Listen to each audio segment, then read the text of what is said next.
Life-saving insulin, the growing focus of attention in Springfield and Washington.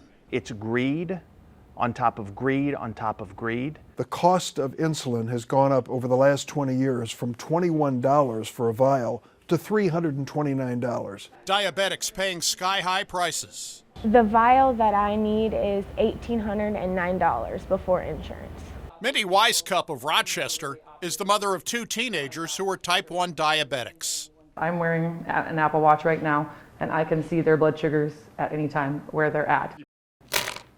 These are all the supplies that would be needed for one of our children to be able to use their insulin pump and all the supplies necessary for their continuous glucose monitor for one month. So this is all this, one kid? One child, 1 month. And Kevin Hale, a high school teacher in Decatur who underwent a kidney transplant 1 year ago. I take Lantus, which is a long-acting in the morning, which extends through the day, and I take Novolog with every single meal I eat. Each has their own personal story of their need for this life-saving drug. Each has seen the cost of insulin rise. Kevin has insurance. For a 90-day supply, it's over $1,600. Mindy also has insurance, which covers her 2 sons. We fill a 90-day script on time, so they each need 13 vials. So our family purchases 26 vials at a time. From 2002 to 2013, it has tripled in price. I really don't know how anyone could afford insulin without insurance now. Megan Blair, a single mom, needs a highly concentrated insulin at $1,800 a vial. Her insurance company wants her to use a cheaper insulin, but Megan tells me it's not effective.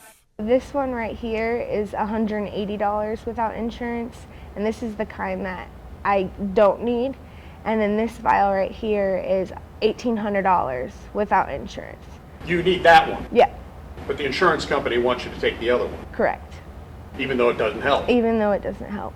Megan recently obtained new insurance and still pays $761 out of pocket.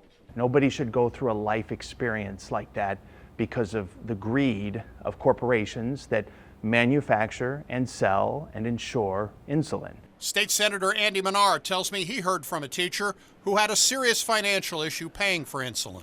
Picks up the phone and calls you and says, I don't know how I'm going to make my house payment because I want to keep my daughter alive.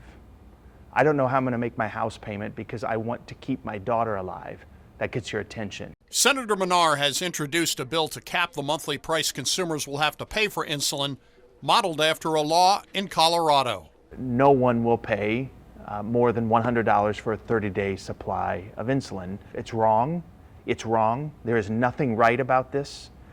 It's greed on top of greed on top of greed, and it's time that we do something about it. That's the nature of the bill. If Mr. Manar would ever need me to go to the state General Assembly and speak, I'd be honored to do it on his behalf. And because I have to stay on it, the medical companies have me. It's not like aspirin. I can't go into the drugstore, get it, and use it when I need it. I need it all the time. Many Americans are going to Canada, where insulin is substantially cheaper, a fact that has caught the attention of members of Congress. It's for sale in Canada for $39 because the Canadian government says we're going to stand up for our people. We're not going to let these pharmaceutical companies do this. The United States should do the same. Eli Lilly, the makers of Humalog, announced in March they have come up with a generic form of that insulin with a list price of $137. But Senator Durbin says that is not good enough. Why aren't you selling it for $39 in the United States as you do in Canada? And the reason is simple. The Canadian government, Parliament, have taken action. The U.S. Congress and the President have not. One reason people get sick or die is they are forced to ration their insulin use because they can't afford to pay for it. I've had so little and my insurance was fining it, so I knew that if I would use the proper amount, I would either end up in the hospital or run out. So I have rationed my insulin before. A lot of our customers are having to decide whether they want to put food on the table or pay their electric bill, especially in the summer when it's hot, or pay for their insulin. Lauren Young of Dale's South Lake Pharmacy in Decatur points out diabetics have other costs in addition to insulin. And the average diabetic takes between 11 and 17 additional medications just for diabetic treatment. A life-saving drug, with patients making health decisions based on their ability to pay for it.